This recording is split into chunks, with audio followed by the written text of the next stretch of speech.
قربانی کس عمر میں واجب ہے اگر صاحب استطاعت ہو؟ سحر گل: شریعت کے تمام احکام آپ پر واجب ہوتے ہیں جب آپ بالغ ہو جائیں. تو خواتین کو جب مینسز آنا شروع ہوں تو وہ بالغ شمار ہوتی ہیں، اور لڑکوں کو جب نائٹ فال یا احتلام شروع ہو جائے تو وہ بالغ شمار ہوتے ہیں. اور اگر یہ علامتیں عورت میں یا مرد میں ظاہر نہیں ہوئی ہیں تو اسلامی لحاظ سے جب بھی کوئی لڑکا یا لڑکی 15 سال کا ہوگا تو وہ بالغ سمجھا جائے گا. تو بالغ ہوتے ہی شریعت کے تمام احکام آپ کی طرف متوجہ ہو جاتے ہیں. تو اس عمر میں اگر صاحب نصاب ہیں تو قربانی واجب ہے، مرد ہو یا عورت ہو. اپنی قربانی چھوڑ کر والدین کی طرف سے قربانی کرنا: میں اس سال اپنی قربانی نہ کروں، والدین کی طرف سے کر لوں، تو کیا یہ جائز ہے؟ ایم ایس فاروقی برطانیہ سے. دیکھیں، اگر آپ کے والدین وفات پا چکے ہیں تو پھر اگر آپ والدین کی طرف سے کرتے ہیں، وہ حقیقت میں آپ ہی کی طرف سے ہوتی ہے، اس کا ثواب والدین کو پہنچا رہے ہوتے ہیں، تو اس میں آپ کا اپنا واجب بھی ادا ہو جائے گا. لیکن اگر آپ کے والدین حیات ہیں تو آپ ان کی طرف سے قربانی کر رہے ہیں ان کی پرمیشن سے، تو پھر آپ کی قربانی نہیں ہوگی، بلکہ ایک جانور میں دو بندوں کی بھی نہیں ہوگی، ابا اماں دونوں کی نہیں ہوگی. دو حصے لینے پڑیں گے یا دو جانور کرنے پڑیں گے، تب ابا اور اماں کی ہوگی. تو ایسی صورت میں پھر آپ اگر صاحب نصاب ہیں تو آپ گناہ گار رہ جائیں گے.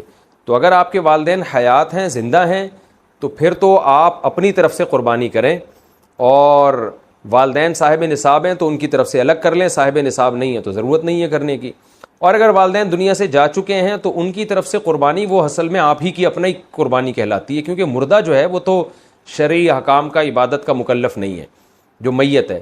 تو آپ ہی کی قربانی ہوگی، آپ کا واجب بھی ادا ہو جائے گا اور ثواب بھی ان کو انشاءاللہ والدین کو مل جائے گا. ایصال ثواب کے لیے قربانی: ابا اماں کی طرف سے قربانی، جو مرحوم ہے، دادا نانی کی طرف سے قربانی، یہ بالکل جائز ہے، اس میں کوئی حرج نہیں ہے. بعض صحابہ سے بھی ثابت ہے اور رسول اللہ صلی اللہ علیہ وسلم سے بھی ثابت ہے کہ آپ نے 2 مینڈے ذبح کی، ایک اپنے لیے اور ایک اپنی امت کے لیے. تو پتہ چلا کہ یہ قربانی اپنے لیے بھی ہو سکتی ہے اور اپنے علاوہ کسی اور کے لیے بھی ہو سکتی ہے. وہ کسی اور کوئی بھی ہو سکتا ہے، نبی صلی اللہ علیہ وسلم بھی ہو سکتے ہیں، آپ کے والدین بھی ہو سکتے ہیں، تو کوئی بھی ہو سکتا ہے. لیکن جب آپ کسی اور کے لیے قربانی کر رہے ہیں تو یا تو وہ دنیا سے جا چکا ہوگا یا وہ زندہ ہوگا. اگر دنیا سے جا چکا ہے تو وہ قربانی کا گوشت آپ خود بھی کھا سکتے ہیں، لیکن اگر وہ زندہ ہے تو اس کی پرمیشن کے بغیر اس کے لیے قربانی نہیں ہو سکتی، کیونکہ وہ ایک عبادت ہے، اور جو زندہ آدمی ہے وہ عبادت کا اہل ہے. جب تک اس کی وہ نیت نہیں کرے گا خود تو اس کی قربانی نہیں ہوگی. تو وہ اس کی نیت کے لیے ضروری ہے کہ اس کو کم از کم اطلاع ضرور دی جائے اور وہ اس پہ راضی ہو، چاہے وہ زبان سے اجازت دے دے یا دل سے ویسے ہی راضی ہو، یعنی آپ کو پتہ چل جائے کہ یہ راضی ہے اس پر، تو بھی ٹھیک ہے. اگر کسی نے وصیت کی تھی کہ میرے مرنے کے بعد میرے لیے قربانی کرنا، اور مال چھوڑ کر گیا ہے وہ قربانی کا، تو پھر اس کی قربانی میں سے بھی گوشت کھانا جائز نہیں ہے. وہ قربانی بھی آپ کو وہ سارا گوشت صدقہ کرنا پڑے گا. اچھا بھائی،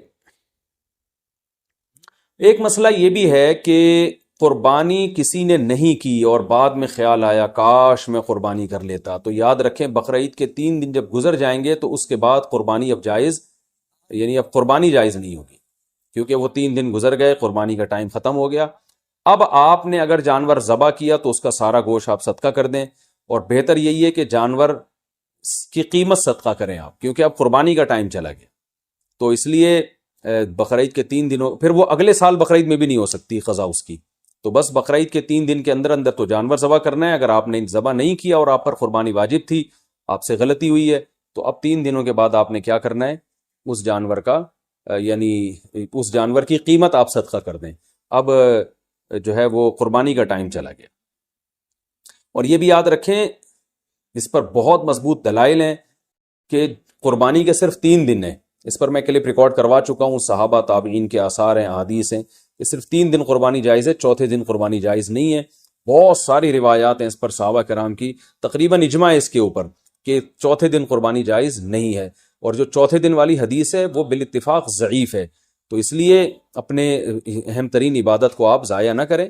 جو اللہ نے ہمیں 3 دن بتائے ہیں اسی میں قربانی کریں، اور وہ اتنے دن ہیں کہ ہمیں چوتھے دن کی طرف جانے کی ضرورت بھی نہیں. لیکن اگر کوئی کر رہا ہے تو بحث مباحثہ نہ کریں، لڑائی جھگڑا یہ بھی اچھی چیز نہیں ہے. آپ خود احتیاط کریں، صرف 3 دن، اور جتنے لیٹ کریں گے قربانی کا ثواب کم ہوگا. پہلے دن سب سے زیادہ، دوسرے دن اس سے کم، تیسرے دن اس سے بھی کم. اچھا بھائی، اور مسئلہ کیا ہے کہ قربانی میں عقیقے کی نیت کرنا، یہ سوال بھی بہت پوچھا جاتا ہے. بالکل جائز ہے. آپ ایک گائے لے کر آئے تو آپ اس میں اپنے بچوں کا عقیقہ بھی کر سکتے ہیں، اور قربانی کا یعنی بیٹے کا لڑکے کی طرف سے 2 حصے ڈال دیں اس میں، اور ایک اپنی قربانی بھی کر لیں. یہ بھی بالکل جائز ہے. اچھا بھائی، اور نابالغ اولاد کی طرف سے قربانی. دیکھیں جو نابالغ اولاد کی طرف سے قربانی ہے اگر تو انشاءاللہ اس کو ثواب ملے گا. قربانی وہ آپ ہی کی طرف سے ہوگی، تو یعنی آپ ہی اس قربانی کے مالک ہیں. تو کیونکہ جو نابالغ ہے نا اس پر قربانی بہرحال واجب نہیں ہوتی، چاہے وہ کتنا ہی مالدار کیوں نہ ہو. اور اگر بالکل ہی چھوٹا بچہ ہے تو پھر اس کی طرف سے قربانی کا مطلب یہ ہوتا ہے کہ آپ خود ہی بس قربانی کر رہے ہیں، تو وہ قربانی کا اہل نہیں ہے، اس کی طرف سے قربانی نہیں ہوگی. ہاں اگر وہ سمجھدار ہے، بلوغت کے قریب ہے، تو پھر اس کی طرف سے قربانی ادا ہو جائے گی، اگرچہ اس پہ واجب ہے نہیں، تو یہ کر سکتے ہیں، اس میں کوئی حرج نہیں ہے. اچھا، ایک اہم مسئلہ یہ بھی ہے کہ اونٹ کو ذبح کرنا یہ سنت نہیں ہے. اونٹ کو نہر کرنا سنت ہے. کھڑے کھڑے اس کی ٹانگ باندھ کے نا یہاں چاقو مارا جاتا ہے، اور ایکسپرٹ جو قصائی ہوتے ہیں وہ ایسے زور سے کٹ لگاتے ہیں کہ ایک دم فوارہ نکلتا ہے، اونٹ بہت جلدی ٹھنڈا ہو جاتا ہے. اور جو اناڑی ہوتے ہیں وہ بہت تکلیف دیتے ہیں جانور کو، وہ گھماتے رہتے ہیں اس میں، اور ان کو صحیح نس ملتی نہیں ہے، رگ ملتی نہیں ہے، اونٹ کا خون کم بہتا ہے، وہ بہت دیر سے اس کی جان نکلتی ہے. تو یہ بہت جو ہے وہ اچھا کام نہیں ہے جانور کو تکلیف دینا. آپ صلی اللہ علیہ وسلم نے حکم دیا ہے کہ جب تم میں سے کوئی شخص جانور کو ذبح کرنے کا ارادہ کرے تو اسے چاہیے کہ جانور کو راحت پہنچائے، اس کی راحت کا خیال رکھے، وہ اس کی اذیت نہ دے، تکلیف نہ دے. اور آپ نے یہ بھی فرمایا کہ اپنی چھری کو پہلے تیز کر لو تاکہ جانور کو تکلیف نہ ہو. بعض لوگ یہ کر رہے ہوتے ہیں، جانور کو لٹا کے چھری تیز کر رہے ہوتے ہیں. وہ بھائی پہلے ہی کر لیتے یہ کام، اس کو آپ نے جو لٹا کے اتنی تکلیف دی ہوئی ہے، یہ ٹھیک نہیں، یہ ٹھیک عمل نہیں ہے. تو جانور کو راحت دینے کا ہمیں حکم ہے، تکلیف سے اس کو بچانا ہے ہم نے. تو یہ کچھ مسائل تھے، اور بھی کوشش کر رہا ہوں کہ کوئی مسائل دماغ میں آ جائیں جو لوگ زیادہ.